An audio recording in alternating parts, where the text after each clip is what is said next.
Good evening, my fellow Americans. We don't have a final declaration of victory yet, but the numbers tell us it's clear, tell us a clear and convincing story. We're going to win this race. Just look at what has happened since yesterday. 24 hours, we were behind in Georgia. Now we're ahead, and we're going to win that state. 24 hours ago, we were behind in Pennsylvania, and we are going to win Pennsylvania. And now we're ahead, but we're winning in Arizona, we're winning in Nevada, and in fact, our lead just doubled in Nevada. We're on track to over 300 electoral votes, electoral college votes. And look at the national numbers. We're going to win this race with a clear majority of the nation behind us. We've gotten over 74 million votes. Let me repeat that, 74 million votes. That's more than any presidential ticket has ever gotten in the history of the United States of America. And our vote total is still growing. We're beating Donald Trump by over 4 million votes. And that's a margin that's still growing as well. One of the things I'm especially proud of is how well we've done across America. And we're going to be the first Democrat to win in Arizona in 24 years. We're going to be the first Democrat to win Georgia in 28 years. And we've rebuilt the blue wall in the middle of the country that crumbled just 4 years ago. Pennsylvania, Michigan, Wisconsin, the heartland of this nation. I know watching these vote tallies on TV moves very slow, and as slow as it goes, it can be numbing. But never forget, the tallies aren't just numbers. They represent votes and voters, men and women who exercise their fundamental right to have their voice heard. And what's becoming clear each hour is that record number of Americans of all races, faiths, religions chose change over more of the same. They've given us a mandate for action on COVID, the economy, climate change, systemic racism. They made it clear they want the country to come together, not continue to pull apart. The people spoke, more than 74 million Americans, and they spoke loudly for our ticket. But while we're waiting for the final results, I want people to know we're not waiting to get the work done and start the process. Yesterday, Senator Harris and I held meetings with groups of experts on public health and the economic crisis this country is facing. The pandemic, as you also know, is getting more worrisome all across the country. Daily cases are skyrocketing, and it's now believed that we could see as many as 200,000 cases in a single day. The death toll is approaching 240,000 lives lost to this virus. That's 240,000 empty chairs, kitchen tables, and dining room tables all across America.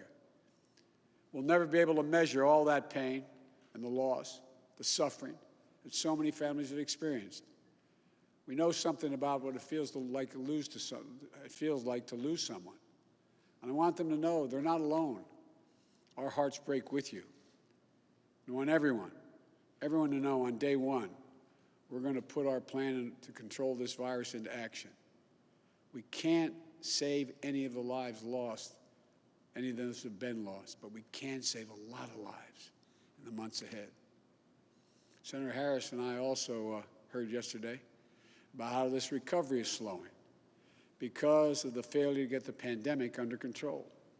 More than 20 million people are on unemployment. Millions are worried about making rent and putting food on the table. Our economic plan will put a focus on a path to a strong recovery. Look, we both know tensions are high. They can be high after a tough election, one like we've had. But we need to remember, we have to remain calm, patient.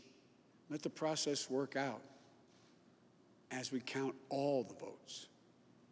You know, we're proving again what we've proved for 244 years in this country. Democracy works. Your vote will be counted. I don't care how hard people try to stop it. I will not let it happen. The people will be heard. Our journey is toward a more perfect union, and it keeps moving on. In America, we hold strong views. We have strong disagreements, and that's okay. Strong disagreements are inevitable in a democracy, and strong disagreements are healthy. They're a sign of a vigorous debate, of deeply held views. But we have to remember, the purpose of our politics isn't total, unrelenting, unending warfare. No, the purpose of our politics, the work of the nation, isn't to fan the flames of conflict, but to solve problems, to guarantee justice, to give everybody a fair shot, and to improve the lives of our people. We may be opponents, but we're not enemies. We're Americans. No matter who you voted for, I'm certain of one thing. The vast majority of almost 150 million Americans who voted, they want to get the vitriol out of our politics. We're certainly not going to agree on a lot of issues, but at least we can agree to be civil with one another. We have to put the anger and the demonization behind us. It's time for us to come together as a nation to heal. It's not going to be easy, but we have to try. My responsibility as president will be to represent the whole nation. And I want you to know that I'll work as hard for those who voted against me as those who voted for me. That's the job. That's the job. It's called the duty of care for all Americans. We have serious problems to deal with, from COVID to the economy to racial justice to climate change. We don't have any more time to waste on partisan warfare. You know, and more than that, we have such an incredible opportunity to build the future we want for our kids and our grandkids. I've said many, many times, I've never been more optimistic about the future of this nation. There is no reason we can't own the 21st century. We just need to remember who we are. This is the United States of America. And there's never been anything we've been unable to do, unable to accomplish when we've done it together. I hope to be talking to you tomorrow. I want to thank you all, and may God bless you, and may God protect our troops. Good night.